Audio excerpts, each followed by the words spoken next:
ब्रह्मा, विष्णु, शंकर ये सब एक हैं। इनको अलग अलग नहीं मानना और छोटा बड़ा नहीं मानना। यदि छोटा बड़ा मानोगे भगवान के किसी अवतार को तो फिर बहुत बड़ा अपराध होगा।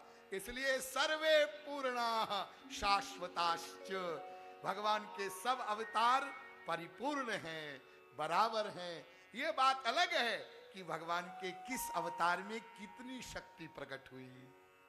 हा?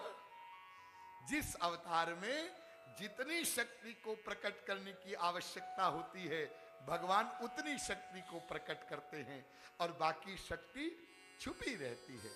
जैसे कोई बहुत बड़ा पहलवान हो, अरे अब तो रहा नहीं दारा सिंह, खली बली वो कौन, एक दूसरा बड़ा पहलवान आजकल है ना, हा? और उसको लेटरिन जाना हो तो 2 लीटर पानी लेके जाएगा ना। अब कोई व्यक्ति उसको 2 लीटर पानी ले जाते हुए देखे और कहे आप तो बड़ी तारीफ कर रहे थे कि ये इतना बड़ा पहलवान है और 5 क्विंटल वजन उठा लेता है, और मैंने तो देखा 2 लीटर की बाल्टी लेके जा रहा था। अरे तो भाई निवृत्त होने के लिए जाने के लिए कोई ड्रम लेकर ले जाने, पानी का ले जाने की जरूरत नहीं है, वहां 2 लीटर पानी की जरूरत है। हा? मच्छर को मारने के लिए एटम बम की जरूरत थोड़ी है। हा? ऐसे ही जिस अवतार में भगवान को जितनी शक्ति प्रकट करनी होती है शक्ति प्रकट करते हैं, बाकी शक्तियां छुपी हुई रहती है। इसलिए कभी भी अवतार में छोटे बड़े की भावना नहीं करना चाहिए, ये अवश्य है। ध्यान दीजिए। अब आप लोग एक प्रश्न कर सकते हैं, महाराज आपने बताया सब अवतार बराबर हैं, हाँ, तो फिर कौन से रूप को अपना इष्ट देव बनावे?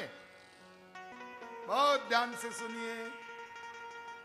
भगवान के सब अवतार पूर्ण हैं, बराबर हैं, तो फिर कौन से अवतार को हम अपना इष्ट देव माने?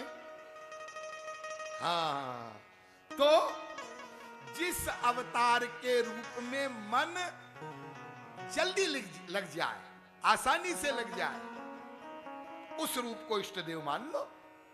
जैसे यदि कोई व्यक्ति ये कहे कि बड़ा भगवान को हम तो अपना इष्ट देव मानेंगे, अच्छा तो अब ध्यान करो। क्या ध्यान करोगे?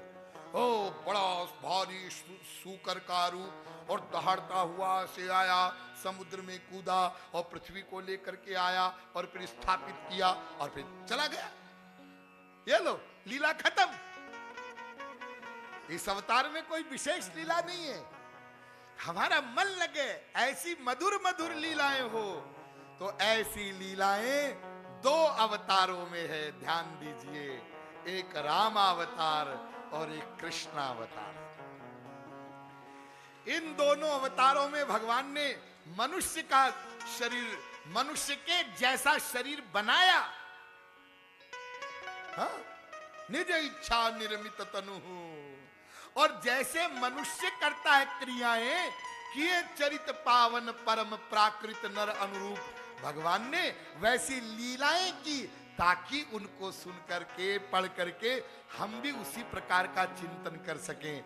इसलिए रामावतार कृष्णावतार की लीलाओं में जल्दी मन लग जाता है। इसीलिए हमारे यहाँ जो महापुरुष हुए हैं उनमें 99.99% महापुरुष या तो राम रूप के उपासक हुए या तो श्री कृष्ण रूप के उपासक हुए। तो अब आप लोग भली प्रकार समझ गए कि ब्रह्मा विष्णु शंकर, इसमें कहीं छोटा बड़ा भेद नहीं मानना है। तो जो यज्ञ का स्वरूप है भगवान का, उसमें एक प्रमुख बात याद रखने की है कि भक्ति के साथ में कोई भी कर्मकांड होना चाहिए, तब वो वंदनीय है। और भक्ति निकाल दिया केवल कर्मकांड होगा तो वो वंदनीय नहीं है, वो निंदनीय है। इसलिए हमारे शास्त्रों में कर्मकांड की प्रशंसा भी लिखी है और कर्मकांड की निंदा भी लिखी है। जहां प्रशंसा लिखी है समझ लो भक्ति से युक्त कर्मकांड की प्रशंसा है, और जहां निंदा लिखी है समझ लो कि भक्ति से रहित कर्मकांड की निंदा लिखी हुई है।